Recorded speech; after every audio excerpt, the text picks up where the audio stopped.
Here is a number that quietly affects millions of seniors, yet is rarely discussed in a meaningful way. Nearly 80% of adults over the age of 60 wake up at least twice every night to use the bathroom. Many wake up 3 times. Some wake up even more. This is often brushed off as a normal part of aging, something to accept and manage rather than question. But what looks like a small nightly inconvenience is actually one of the most disruptive patterns to healthy aging. The human body is designed to repair itself during deep, uninterrupted sleep. Muscles recover. The brain clears waste and consolidates memory. Hormones that regulate appetite, inflammation, and mood are released in precise rhythms. When sleep is broken again and again, these processes never fully complete. Instead of waking up restored, many older adults wake up already tired, slightly unsteady, and mentally foggy. Over time, this pattern compounds. The real danger is not just poor sleep. It is what happens when disrupted sleep meets darkness, fatigue, and reduced balance. Research published in the Journal of Urology followed thousands of older adults and found that those who woke up 3 or more times per night to urinate had a dramatically higher risk of falls. Falls remain the leading cause of injury-related death among people over 65. This makes nighttime bathroom trips not just a comfort issue, but a safety issue and a threat to independence.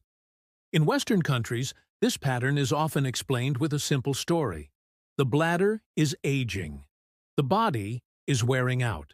There is nothing to be done except limit fluids, install nightlights, or rely on medication. But this explanation is incomplete and, in many ways, misleading.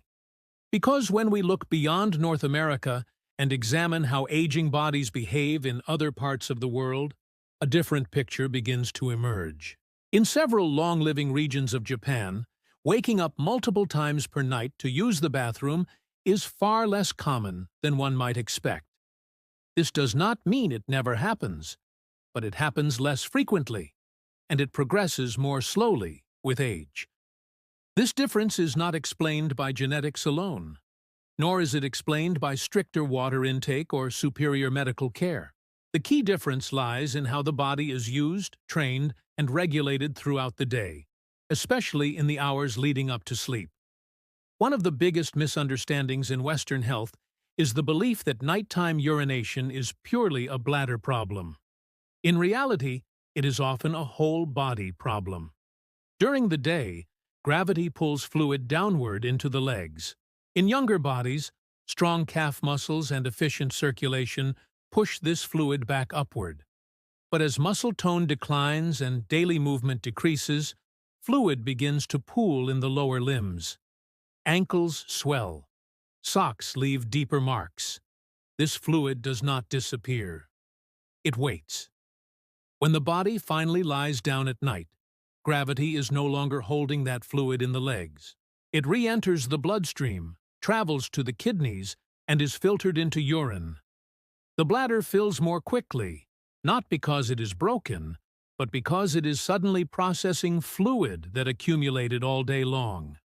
The result is repeated urgency during the night, often beginning just 1 or 2 hours after falling asleep. At the same time, the bladder itself becomes more sensitive. In Western lifestyles, many people respond to every small urge by immediately going to the bathroom. Over years, the bladder learns that it never needs to hold much. Its signaling threshold lowers. It sends urgency signals earlier and more often. What begins as convenience slowly becomes hypersensitivity. This process is rarely explained to patients, yet it plays a major role in nocturnal awakenings. In Japanese daily life, there is traditionally more emphasis on regular movement, posture, and timing. Walking is integrated into daily routines rather than treated as a separate exercise task. Sitting for long, uninterrupted periods is less common. Even small movements throughout the day help maintain circulation and fluid balance. These habits quietly protect the body's internal rhythms without being labeled as medical interventions. Another important difference lies in how aging itself is viewed.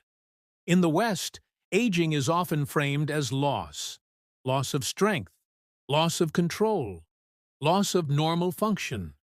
In Japan, aging has historically been viewed as a gradual shift that requires adjustment, not surrender. The body is not assumed to be broken. It is assumed to be changing, and therefore in need of different care.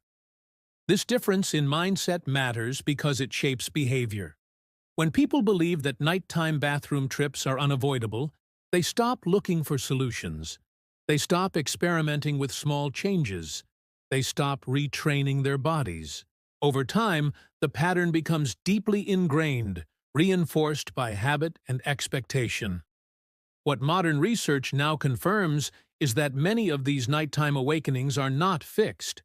They are learned patterns, patterns of fluid accumulation, patterns of muscle inactivity, patterns of bladder signaling, and learned patterns, even in older age, can be changed. This does not require extreme effort or complex routines. It does not require punishing workouts or strict deprivation. It requires understanding the system and gently guiding it back toward balance. This is where simple daily movements, timed correctly, begin to matter more than medication for many people. Before moving forward, it helps to pause and reflect. How many times do you wake up at night to use the bathroom? Is it once, twice, 3 times, or more? And how long has this been happening? Many people cannot remember the last time they slept through the night without interruption. Yet they have never been told that this pattern might be reversible. In the next part, we will begin to explore the specific daily body practices that quietly protect sleep in Japanese longevity culture. These are not dramatic exercises. They are subtle, repeatable movements that work with the body's natural systems rather than against them. Step by step, we will see how circulation, muscle activation, and timing come together to reduce nighttime urgency and restore longer stretches of uninterrupted sleep. Before continuing, share with us in the comments your age and where you are watching from, and let us know how many times you typically wake up at night to use the bathroom. You may be surprised to discover how many others are experiencing the exact same pattern. Have you ever wondered why Japan has so many centenarians? It's not just about what they eat. It's deeply rooted in their daily rituals, especially those they do before bed, to ensure a good night's sleep.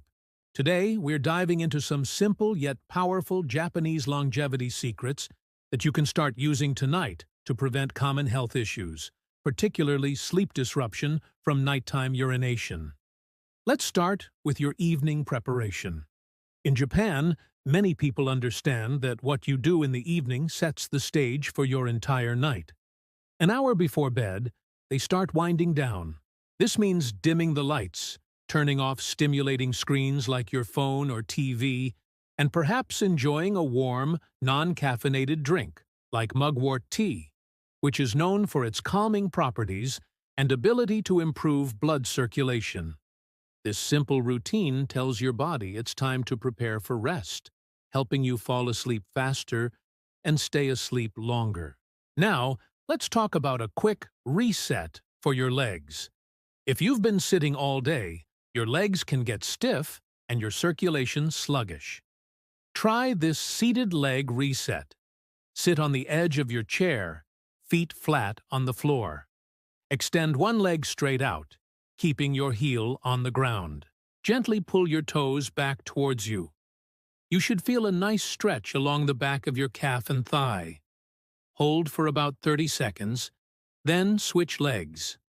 Doing this a few times on each side helps release tension and gets the blood moving again, preventing that heavy, restless feeling in your legs at night. Next up is the calf pump ritual. Your calves are often called your second heart because they play a crucial role in pumping blood back up from your legs to your heart. When this circulation is poor, fluid can accumulate in your lower body, which can lead to needing the bathroom at night. So, lie on your back with your legs elevated, maybe propped up on a pillow or against a wall. Now, simply point and flex your feet for a few minutes. This simple movement activates the calf muscles, pushing that stagnant fluid back into circulation so your kidneys can process it before you go to sleep, not while you're trying to. Another powerful exercise is pelvic grounding. This one is fantastic for strengthening your pelvic floor muscles, which are essential for bladder control. Lie on your back with your knees bent and feet flat on the floor.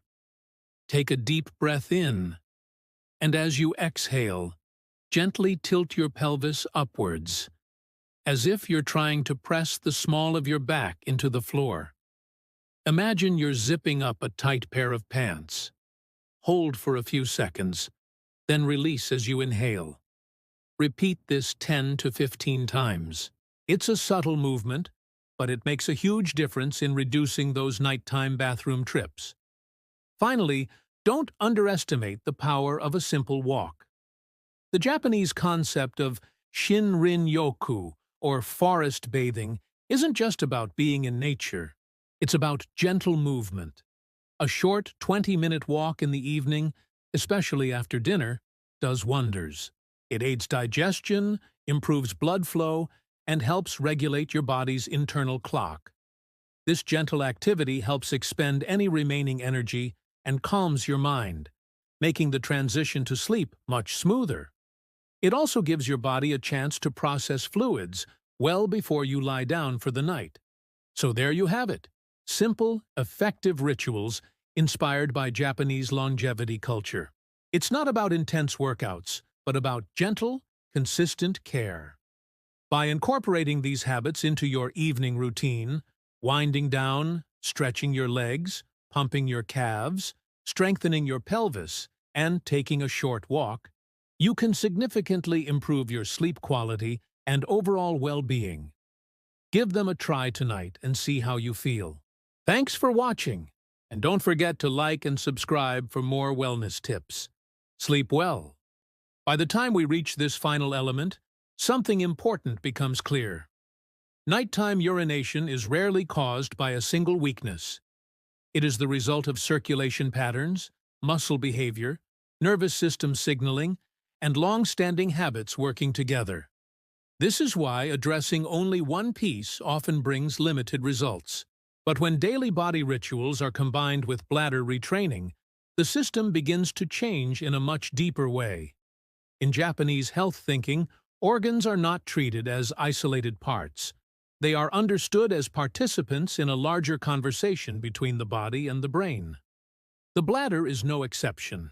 It is not simply a storage container. It is a muscular organ guided by nerve signals, timing, and learned responses. And like many learned responses, its behavior can be reshaped. Bladder retraining is sometimes misunderstood.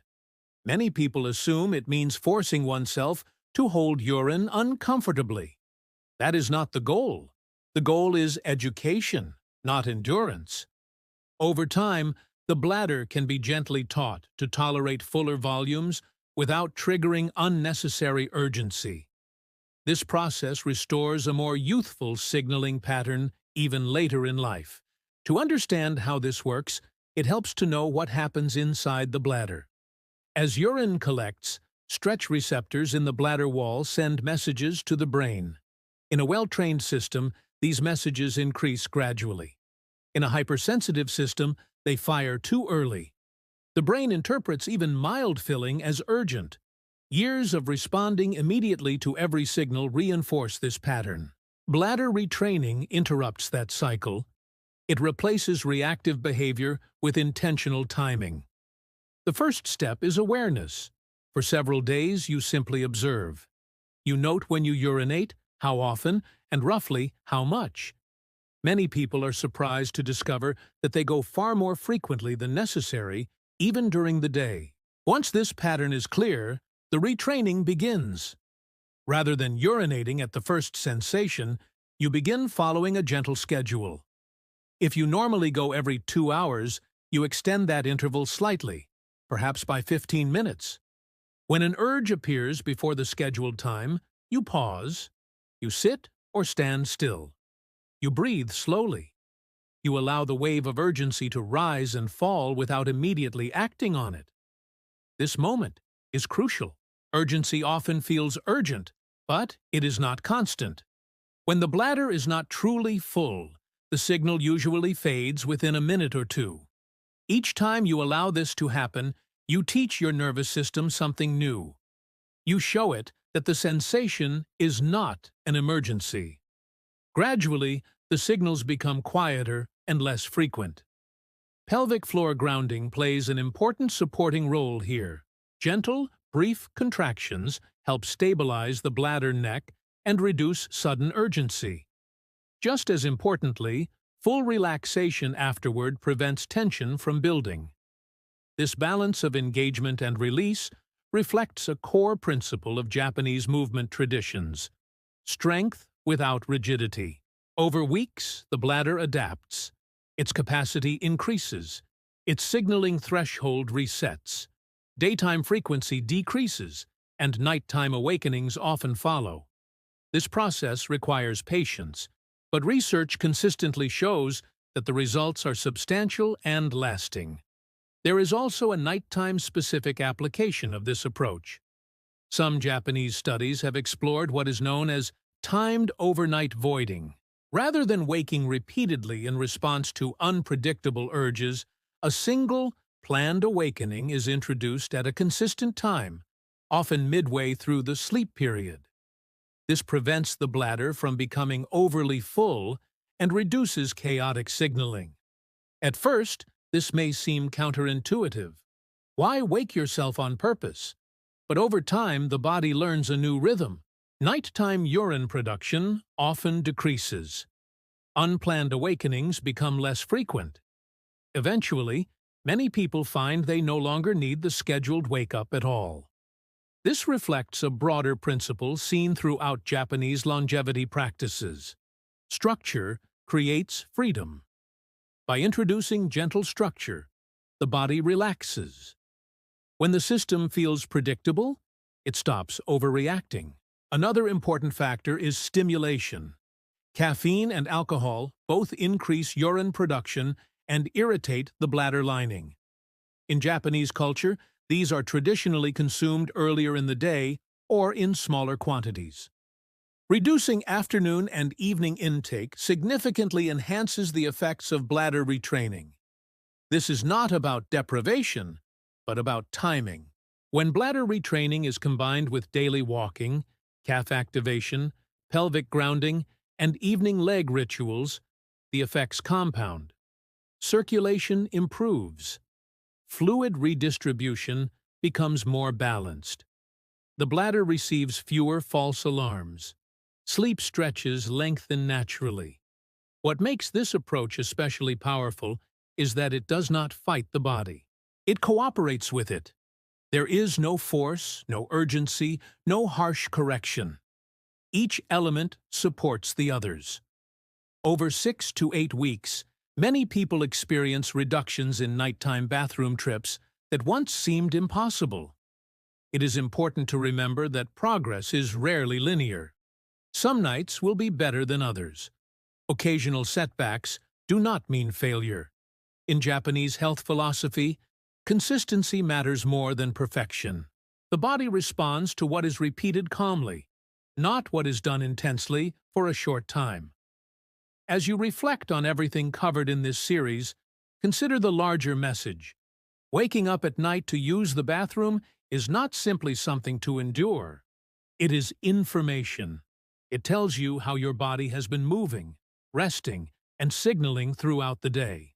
And information can be used. You now have a complete framework. Daily movements that support circulation.